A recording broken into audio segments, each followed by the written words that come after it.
Bonjour à toutes et à tous, j'espère que vous allez bien.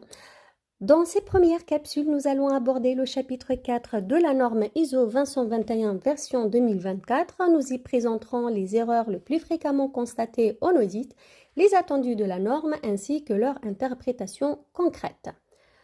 Nous allons illustrer tout cela par un exemple simple.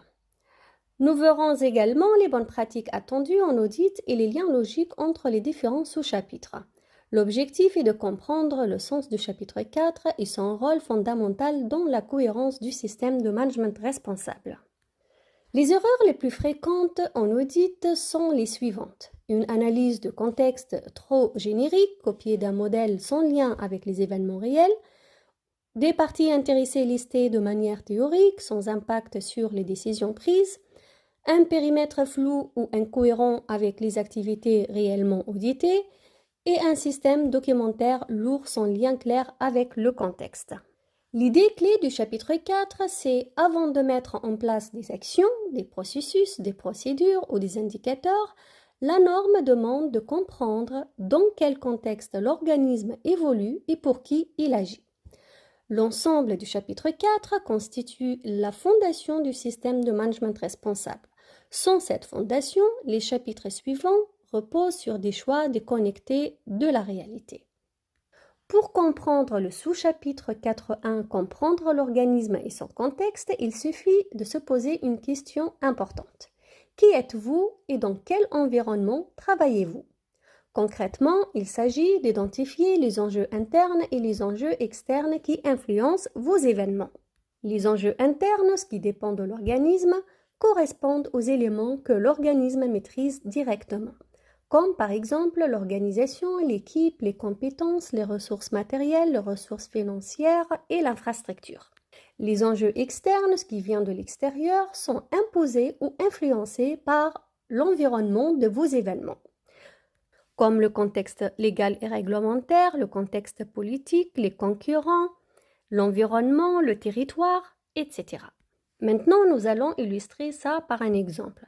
Nous allons prendre le cas d'un organisateur d'un festival en plein centre-ville.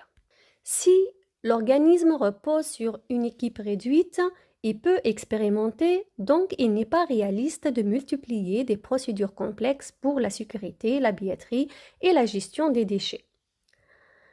Si vous avez un budget limité, donc le festival devra prioriser les actions responsables les plus impactantes comme le tri des déchets, la gestion de l'énergie ou l'accessibilité, plutôt que de vouloir tout traiter simultanément.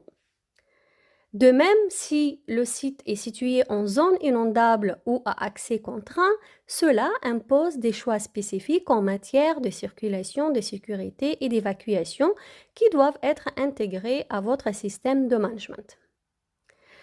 Tous ces facteurs définissent ce que votre organisme peut réellement mettre en œuvre.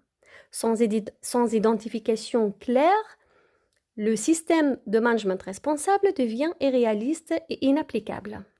Quant aux enjeux externes, il y aura certainement des limites sonores à respecter, des règles de sécurité incendie, des arrêtés municipaux, des autorisations préfectorales.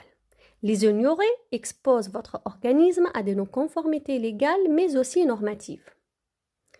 De même, si le festival est situé à proximité d'une zone naturelle protégée, cela nécessite un plan spécifique de réduction des déchets et de limitation des nuisances sonores. Il ne faut pas aussi oublier le changement climatique qui fait désormais partie intégrante du contexte externe. Pour cet exemple, l'exemple du festival, cela concerne notamment les épisodes de chaleur extrême, les aléas météorologiques, la consommation d'énergie et les déplacements des publics et des artistes.